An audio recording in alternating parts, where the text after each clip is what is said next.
Hello दोस्तों, स्वागत है आप सभी का हमारे यूट्यूब चैनल अलकादरू क्लास में। आज की इस क्लास में करने वाले हैं 10th बोर्ड परीक्षा 2025 के लिए इम्पोर्टेंट क्वेश्चनों को देखने वाले हैं। तो जल्द से देखिए, सामाजिक विज्ञान यानी सोशल साइंस से ऑब्जेक्टिव क्वेश्चनों को लिया है, जो क्वेश्चन बैंक से संबंधित क्वेश्चन को हमने लिया है। तो चलिए वीडियो को शुरू करते हैं।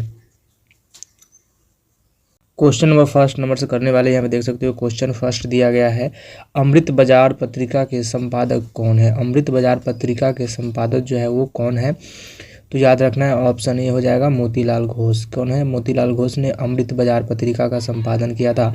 ऑप्शन ए इसका करेक्ट आंसर हो जाता है। अगला प्रश्न है आपका यहाँ पे, अगला प्रश्न है, मराठा समाचार पत्र किस भाषा से संबंधित है। मराठा समाचार पत्र जो है वो किस भाषा से संबंधित है, तो ऑप्शन इसका राइट आंसर हो जाता है ए अंग्रेजी से संबंधित है। किससे संबंधित है? अंग्रेजी से संबंधित है। मराठा समाचार पत्र जो है वो भाषा से संबंधित है, तो अंग्रेजी भाषा से संबंधित है। ऑप्शन ए इसका करेक्ट आंसर हो जाता है। अगला प्रश्न आ जाएगा आपका यहाँ पे, क्वेश्चन है, निम्न में से किस सिख गुरु का जन्म पटना में हुआ था। किस सिख गुरु का जन्म जो हुआ था वो पटना में हुआ था, तो याद रखना है ऑप्शन नंबर डी हो जाएगा 10वें गुरु का। सिख जो है गुरु वो 10वें गुरु थे, गुरु गोविंद सिंह। किसका जन्म हुआ था? गुरु गोविंद सिंह का। याद रखना है आप सभी को।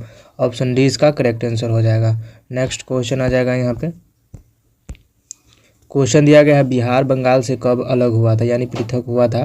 तो याद रखना है बंगाल से कब अलग हुआ था, तो ये आपको ऑप्शन नंबर ए हो जाएगा 1912 में हुआ था। कब हुआ था? 1912 में जो है बिहार बंगाल से अलग हुआ। नेक्स्ट क्वेश्चन आ जाएगा यहाँ पे, क्वेश्चन दिया गया, भारत में आने वाले प्रथम व्यापारी कौन थे। भारत में आने वाले प्रथम व्यापारी जो थे वो कौन थे, तो इसका राइट आंसर हो जाएगा पुर्तगाली थे। कौन थे? पुर्तगाली। ऑप्शन सी इसका राइट आंसर हो जाएगा। नेक्स्ट क्वेश्चन आ जाएगा यहाँ पे,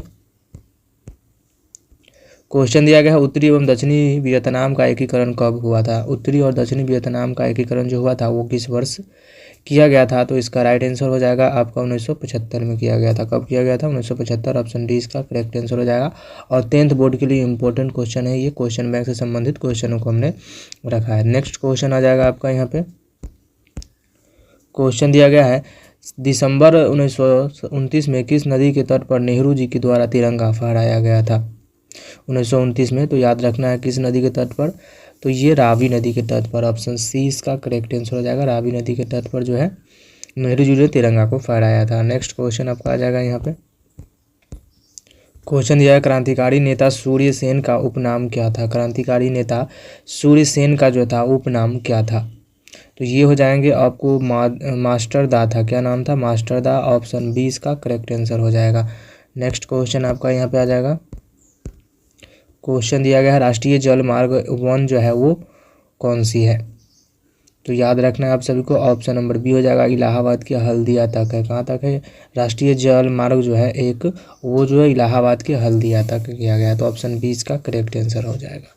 अगला प्रश्न है आपका यहाँ पे, क्वेश्चन दिया गया है, निम्न में से कौन जो है उपभोक्ता उद्योग है। उपभोक्ता उद्योग जो है इनमें से कौन से है, तो यह ऑप्शन नंबर सी हो जाएगा, चीनी उद्योग जो है उपभोक्ता उद्योग है। ऑप्शन सी इसका राइट आंसर हो जाएगा।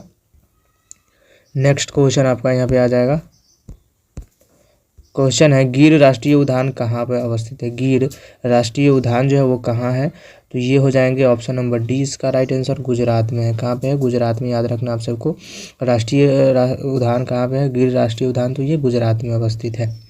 नेक्स्ट क्वेश्चन आ जाएगा यहाँ पे, क्वेश्चन दिया गया, प्रथम पृथ्वी सम्मेलन कहाँ आयोजित किया गया था। पृथ्वी सम्मेलन जो हुआ था वो प्रथम हुआ था, और कहाँ पे हुआ था, तो ये याद रखना आप सभी को, ऑप्शन नंबर ए हो जाएगा, रियो डी जनेरिया में हुआ था। कहाँ हुआ था? रियो जी जनेरिया में हुआ था। ऑप्शन ए इसका करेक्ट आंसर हो जाता है। अगला प्रश्न है आपका यहाँ पे, प्रश्न दिया गया है, निम्न में से कौन खरीफ फसल है। इनमें से कौन सी जो है खरीफ फसल है, तो याद रखना है ऑप्शन नंबर डी हो जाता है, कपास को जो है खरीफ फसल के नाम से जाना जाता है। किसे जाना जाता है, तो कपास को खरीफ फसल के नाम से जाना जाता है। ऑप्शन डी इसका करेक्ट आंसर हो जाता है। अगला प्रश्न आ जाता है यहाँ पे, प्रश्न दिया गया है, बांध को आधुनिक भारत का मंदिर कहा, किसी ने कहा था। बांध को जो है आधुनिक भारत का मंदिर जो था वो किसने कहा था, तो इसका राइट आंसर हो जाएगा, पंडित नेहरू ने बांध को आधुनिक भारत का मंदिर कहा था। ऑप्शन 20 का करेक्ट आंसर हो जाता है। अगला प्रश्न यहाँ पे आता अगला प्रश्न है मरुस्थलीय मृदा कहाँ मिलती है। मरुस्थलीय मृदा जो है वो कहाँ पे मिलती है और किस राज्य में। तो याद रखना आप सभी को ऑप्शन बी हो जाएगा, राजस्थान में मिलती है। मरुस्थलीय मृदा जो मिलती है कहाँ मिलती है, तो ये राजस्थान में मिलती है। ऑप्शन बी इसका करेक्ट आंसर हो जाता है। नेक्स्ट क्वेश्चन आ जाएगा आपका यहाँ पे।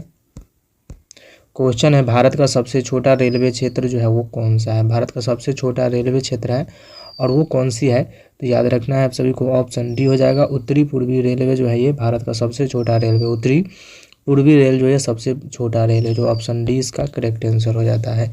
नेक्स्ट क्वेश्चन आ जाएगा आपका यहाँ पे। क्वेश्चन है निम्न से कौन सा लोकतंत्र का प्राण है। लोकतंत्र का प्राण जो है वो इनमें से कौन सी है, तो ये आपको ऑप्शन नंबर सी हो जाता है, राजनीतिक दल जो है लोकतंत्र का प्राण कहा जाता है, राजनीतिक दल को। ऑप्शन सी इसका करेक्ट आंसर हो जाता है। नेक्स्ट क्वेश्चन आपका यहाँ पे आ जाएगा। क्वेश्चन है भारतीय कम्युनिस्ट पार्टी की स्थापना कब हुई थी। भारतीय कम्युनिस्ट पार्टी जो था उसकी स्थापना जो हुआ था वो कब किया गया था, तो ये आपको 1925 में किया गया था। कब किया गया था, 1925 में जो है भारतीय कम्युनिस्ट पार्टी की स्थापना किया गया था। ऑप्शन नंबर ए इसका करेक्ट आंसर हो जाता है। नेक्स्ट क्वेश्चन आपका यहाँ पे आ जाएगा। क्वेश्चन है किसने कहा लोकतंत्र जनता का जनता के लिए तथा जनता के द्वारा शासन है। किसने कहा था, तो याद रखना है ऑप्शन नंबर बी इसका राइट आंसर होता है। अब्राहम लिंकन ने कहा था कि लोकतंत्र जनता का जनता के लिए तथा जनता के द्वारा शासन है। नेक्स्ट क्वेश्चन आपका यहाँ पे आ जाएगा। क्वेश्चन है भारत में कौन सा शासन प्रणाली है। भारत में जो है वो कौन सी शासन प्रणाली है, तो याद रखना ऑप्शन नंबर डी हो जाएगा, संसदीय व्यवस्था है। कौन सी व्यवस्था है, तो संसदीय व्यवस्था। ऑप्शन डी इसका करेक्ट आंसर हो जाएगा। नेक्स्ट क्वेश्चन आपका यहाँ पे आ जाएगा। क्वेश्चन है भारत में वोट देने के लिए न्यूनतम आयु कितनी होनी चाहिए। भारत में जो है वोट देने के लिए वो न्यूनतम आयु जो है वो कितनी वर्ष आपको होनी चाहिए, तो ये हो जाता है 18 वर्ष। कितनी वर्ष होनी चाहिए, तो 18 वर्ष याद रखना आप सभी को वोट देने का अधिकार है। ऑप्शन बी इसका करेक्ट आंसर हो जाएगा। अगला प्रश्न है आपका यहाँ पे, लोकतंत्र की सफलता की चुनौती, लोकतंत्र की सफलता की चुनौती देता है वो कौन सी देती है, जातिवाद या अशिक्षितता। तो ये याद रखना ऑप्शन नंबर जी होता है, इनमें से सभी हो जाती है। अफसरशाही, अशिक्षितता और जातिवाद, ये तीनों जो है आपको लोकतंत्र की सफलता की चुनौती देती है। ऑप्शन डी इसका करेक्ट आंसर हो जाता है। नेक्स्ट क्वेश्चन आपका यहाँ पे आ जाएगा। भारत में राष्ट्रीय आपातकाल की घोषणा कब की गई थी। भारत में राष्ट्रीय आपातकाल की घोषणा जो हुआ था वो कब किया गया था, तो ये आपको किया गया था 1975 में। भारत में पहली बार की नहीं आपातकाल की घोषणा की गई थी, तो ये ऑप्शन नंबर इसका करेक्ट आंसर हो जाता है। नेक्स्ट क्वेश्चन आपका यहाँ पे आ जाएगा। क्वेश्चन क्या है, सुनामी प्रभावित क्षेत्रों में मकानों का निर्माण कहाँ करना चाहिए। सुनामी प्रभावित क्षेत्र में जो है मकान का निर्माण जो होता है वो कहाँ पे करनी चाहिए, तो सागर तट के निकट, सागर तट के दूर, या कहाँ पे करनी चाहिए, तो ये आपको ऑप्शन नंबर बी होता है, सागर तट से दूर करनी चाहिए। ऑप्शन 20 का करेक्ट आंसर हो जाता है। अगला प्रश्न आपका यहाँ पे आ जाता है, समाजवादी अर्थव्यवस्था का गुण जो है कौन सी है, तो ये आपको हो जाएंगे ऑप्शन सी हो जाता है, सामाजिक कल्याण के लिए। किसके लिए, सामाजिक कल्याण के लिए जो है समाजवादी अर्थव्यवस्था का गुण होता है। ऑप्शन सी इसका। तो आज के लिए इतना ही, मिलते हैं नेक्स्ट वीडियो में। वीडियो अच्छा लगा तो वीडियो को लाइक कर दीजिए, चैनल को सब्सक्राइब कर दीजिए ताकि हर वीडियो का नोटिफिकेशन आप सभी को यहाँ पे मिल सके। तो चलिए मिलते हैं नेक्स्ट वीडियो में।